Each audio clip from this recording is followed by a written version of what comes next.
This is Tim Reed, Richard, in Virginia. It's back. I found a picture of Georgie. All these years later, people are still coming up and talking about that it has this lasting effect and impact. That movie scared the beep out of me. Like, I couldn't sleep. I hate clowns. I hate spiders. Like, can you go near a drain? The chords it strikes among all of us, we're all human beings and we were all children once. There's symbolism everywhere in the writing that Stephen King created. And he came back with these two giant 6-pound containers containing the type manuscript in its earliest stages. When I read the opening, I went, I'll do it. A lot of people told me that it poisoned their childhood. It scared the hell out of millions of people.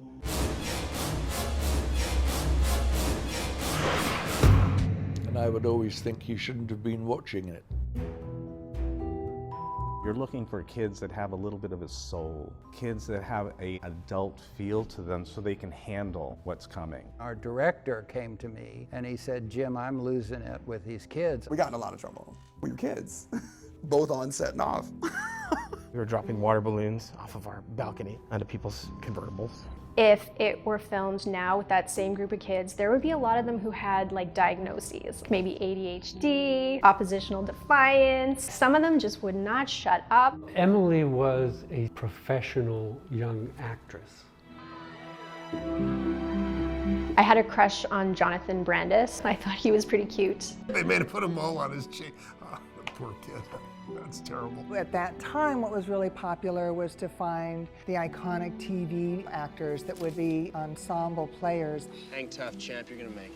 I was a huge fan of John Ritter. He was a massive influence of mine. I realized, okay, well, he's cool. He's not just John Ritter the actor, he's John Ritter, my peer, and maybe, if I'm lucky, my buddy. You're dead, fat boy. The only source of disappointment for me was the fact that we couldn't go as raw and as bold as they did in the book. People will always remember Henry Bowers. Someone pay you up. One of the reasons that I think it's a cult favorite is because of Tim Curry. Aren't you going to say hello? I'm used to the idea of cult movies. How about that? So I'm glad that it's having a life. He brought more to the character than was written on the page. He had just done Legend, and Rob Bottin had literally casted every inch of his body. He wasn't anxious to have his life cast done again. Tim could act through a manhole cover because he has that kind of charisma and presence. He would basically just hang out in his cast chair, chain smoking, in full makeup. And whenever he saw us, he would just go, "Rrrr." And all of a sudden, I feel breathing on my neck. I just slowly turn like this. Tim, full makeup, of course, goes, boom. I always feel like somebody's watching me. He had a tremendous impact on growing people's fears about clowns. The mythology of clowns being scary has exponentially grown over the last 20 years. Sightings of a mysterious clown have been creeping out some people in Staten Island. Media sites have been abuzz with stories of a mysterious and creepy clown. I do feel this book and this movie had some influence on that. At the time, John Wayne Gacy had just happened, so we're dealing with people being afraid of clowns. There was a sort of mayhem involved with being a clown. The portrayal of Pennywise probably went from, yeah, we're gonna have some clowns over for little Johnny's birthday party, to probably not. When you have a project that is such a good story and has such a good lead actor, it's really hard to screw it up musically. He just made magic with that score, so much so that he won an Emmy for the score. We were certainly aware that we were doing a horror movie for television, and back then we were very limited to what you could show. We were breaking new ground because I don't remember before any kind of material like this. It allowed a younger audience to view it as well.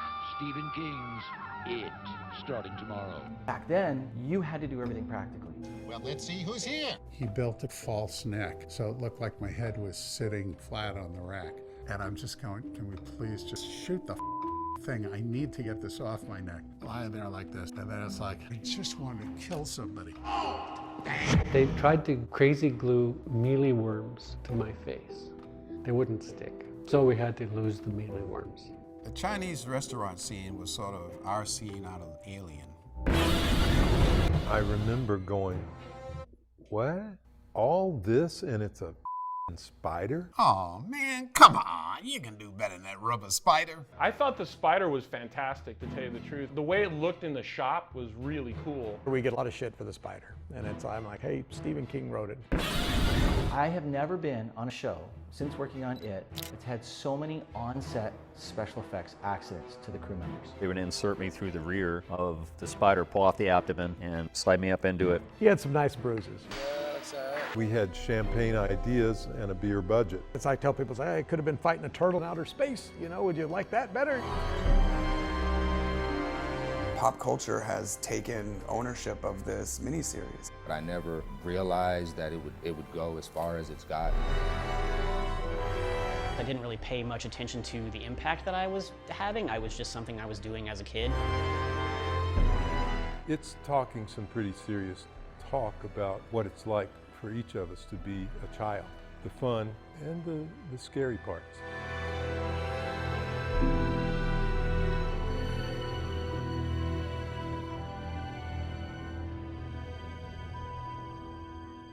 Down here we all float.